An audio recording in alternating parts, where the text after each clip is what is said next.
Përshëndetje dashur shikues, mirë se vini në Agora News. Do të flasim mbi rastin e Belinda Ballukut, e cila ka tronditur qeverinë, duhet thënë nisur edhe nga përgjimet e fundit që kanë dalë prej dosjes së saj, sa i përket kryesisht tunelit të Llogaras.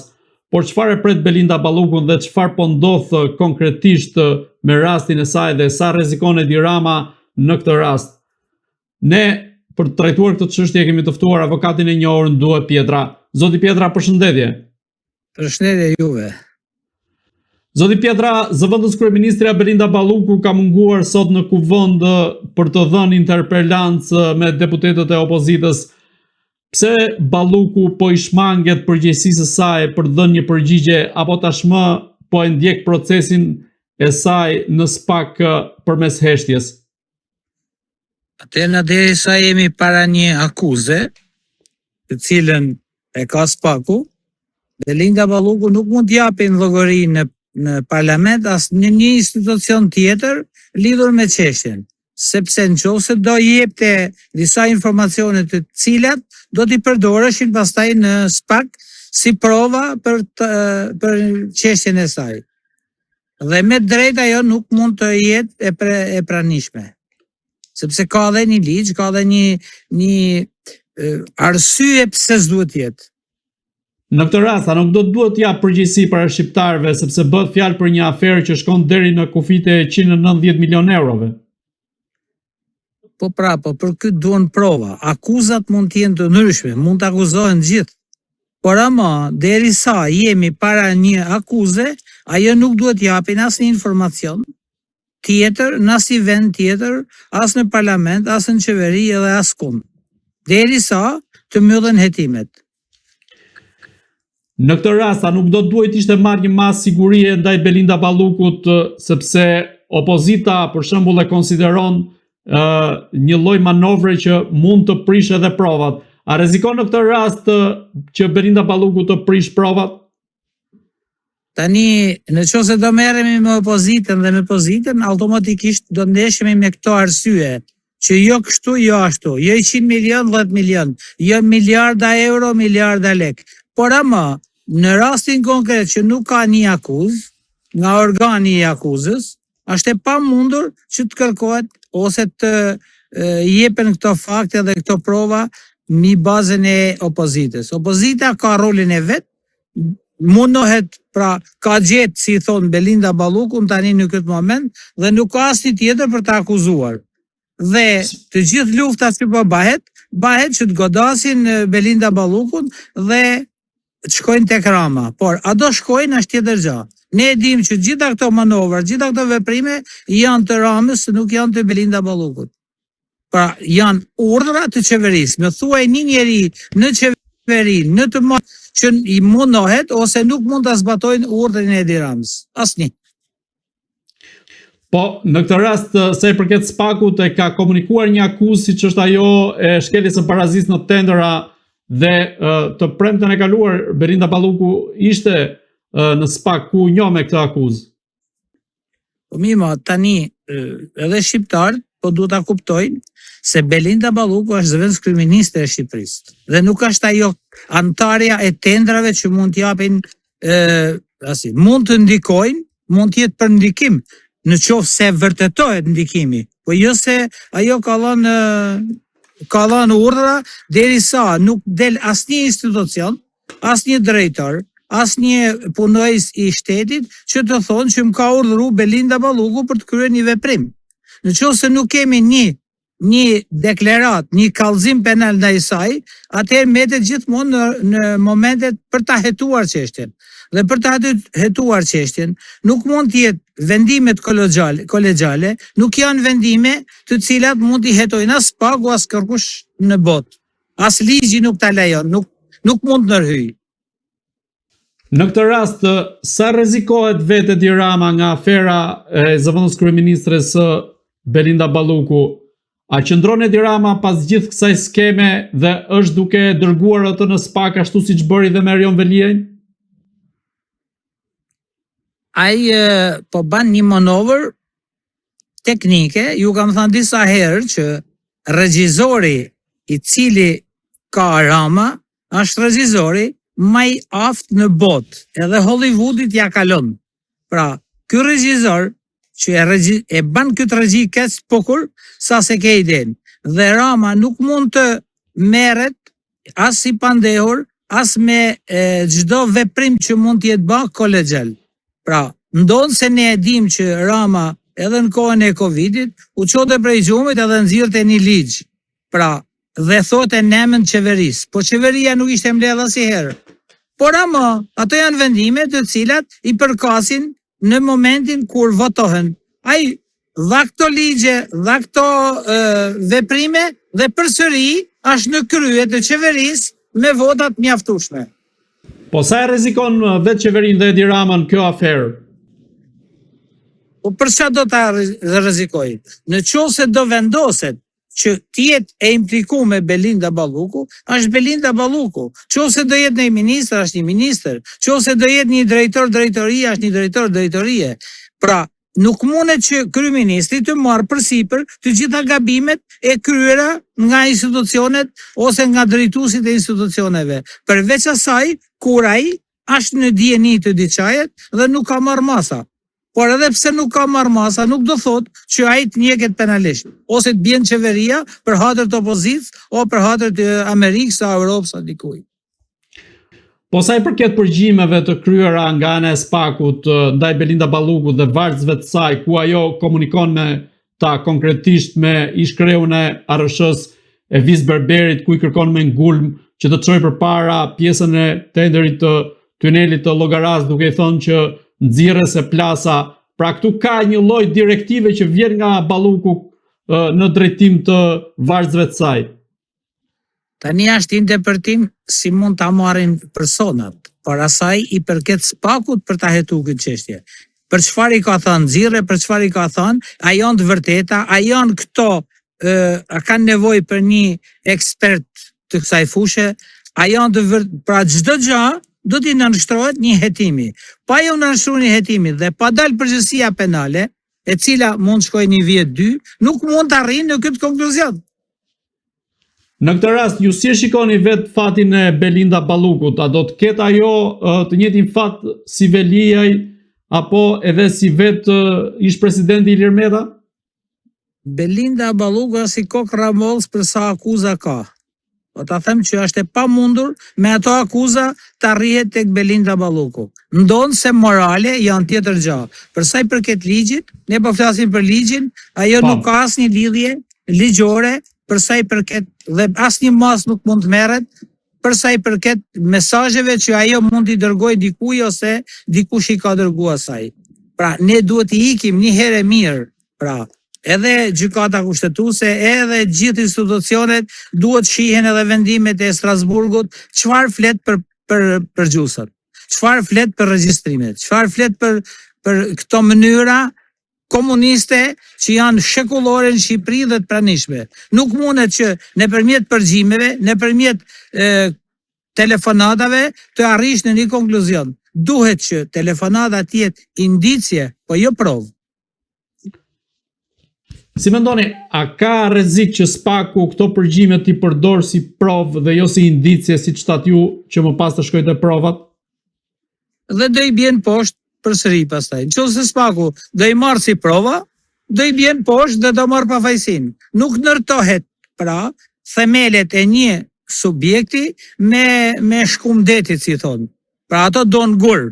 Dhe për të pas gur duhen provë. Për të pas prova duhet arrish dhe ta marrësh provën konform ligjit, dhe konform procedurës penale. Jo ta marrësh provën penali ose nga indicjet e opozicës apo institucioneve tjera. Pra nëse ne do të bëjmë dënime politike, ja kanë lënë kohë kaluar dhe tani nuk mund të merremi më me dënime politike. Nëse SPAK-u ka prova, hajde bërm dhe çoje në merri mas. Po nuk ka prova dhe nuk mund të arrijnë provat që janë hell gjitha. Këto prova përgjime që i nxjerrin ja tani, ai SPAK-u ka se dolën të reja sot. Pra, këto prova i ka pas dhe nuk mund të arrijnë në një konkluzion për të marrë një mas arresti për Belinda Ballukun apo këto tjetër. E vetmja mënyrë do ishte nëse drejtorat të cilët janë të implikum, me bë me thanë ata që po na ka urdhëruar Belinda Balluku, atëherë ka një pikë pyetje të madhe dhe duhet vërtetohet edhe kjo akuzë. Edhe pse, por ka një gjanë në qoftë se jemi para një prove, të cilën jemi 2, 3, 5 veta në këtë proces, pra provat e të pandehurve, të bashkë pandehurve, nuk mund të merren për bazë.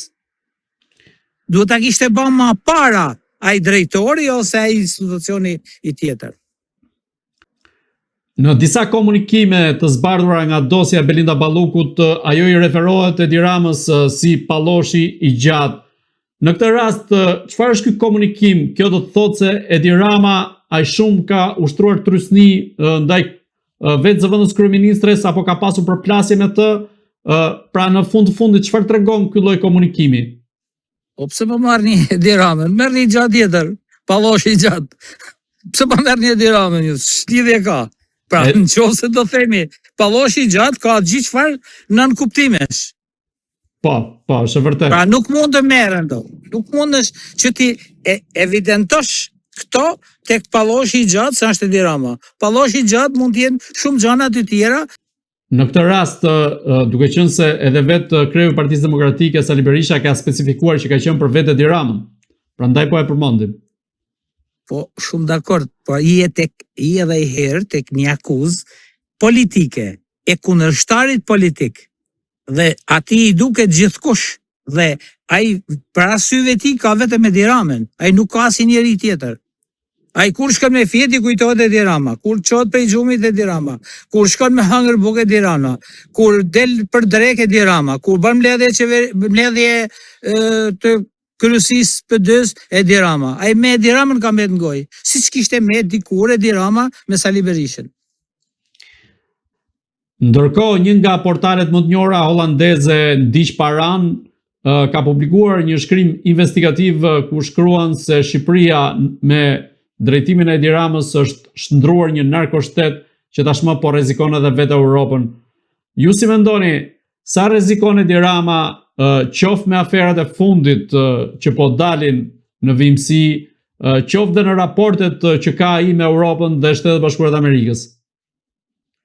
Tani unë nuk i besoj as edhe një herë këtyne mediave të huaja, sepse mediat e huaja po t'ishin normale, do kishin publiku në atë kohë edhe aferen dhe shtëpiat e Lulzim Bashës. Po tani ato paguhen nga kundërshtar politik dhe japin këto informacione, dhe japin këto botime gazetash.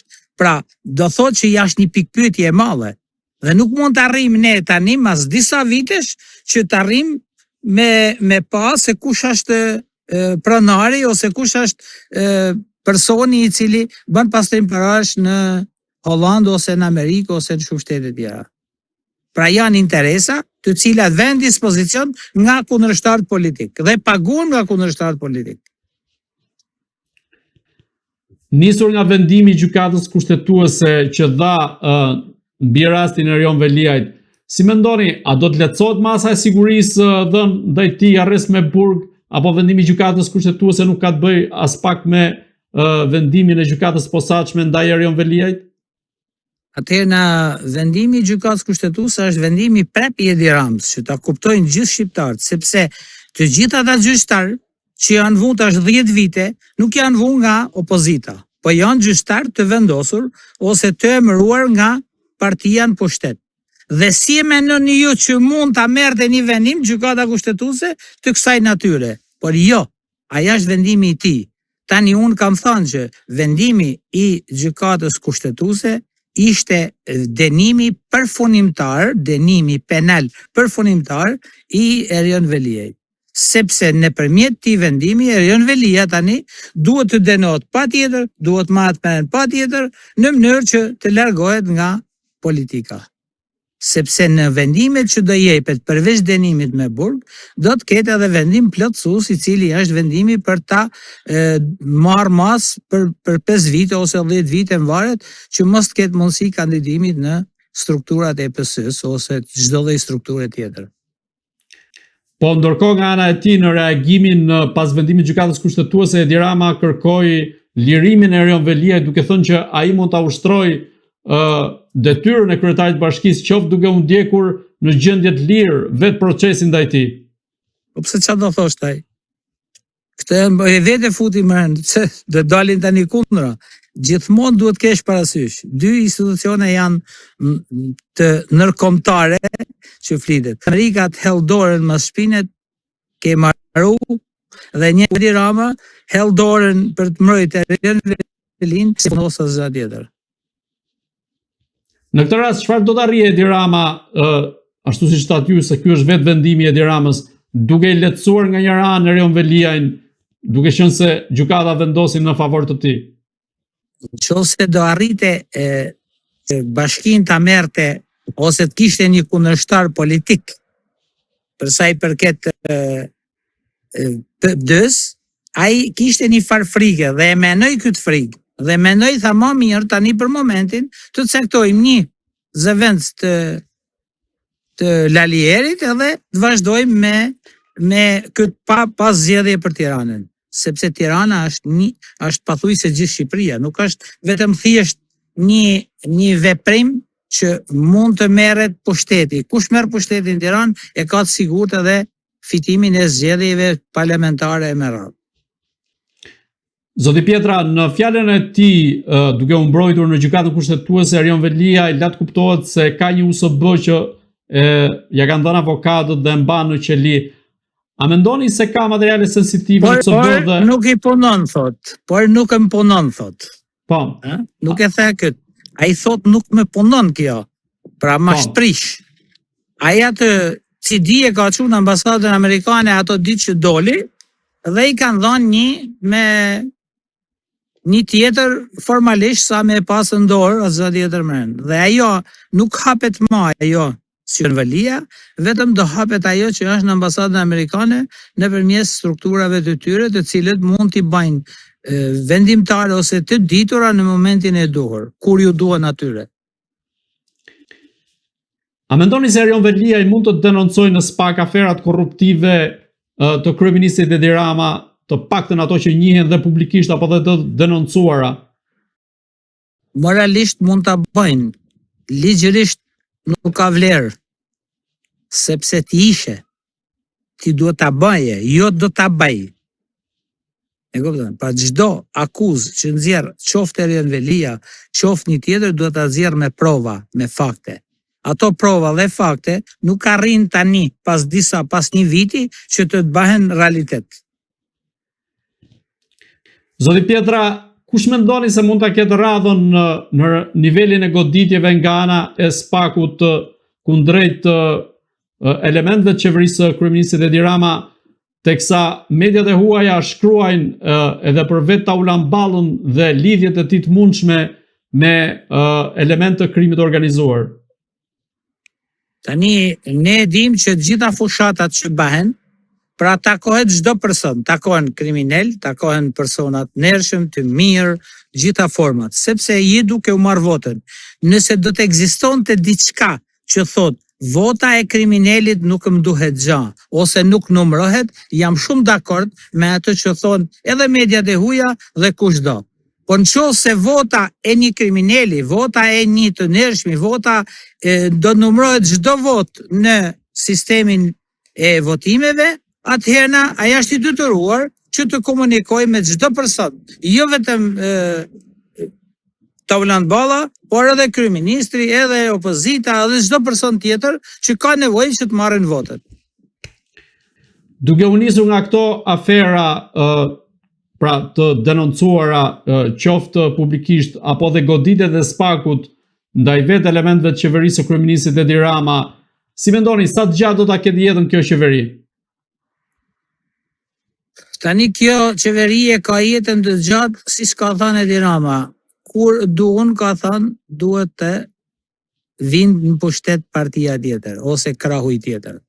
Ndërsa përsa për arrestimet që mund të dyshohet, mendoj që arrestimet tani do kalojnë në krahun tjetër. Pra duhet ketë edhe arrestime në kampin tjetër opozitarësh. Dhe së shpejti duhet ketë. Zoti Pietra, unë ju falenderoj që ishit në Agora News. Faleminderit juve. Të dashur shikues, bashkë do shihemi në intervista tjera, por mos harroni të bëni subscribe në kanalin tonë në YouTube.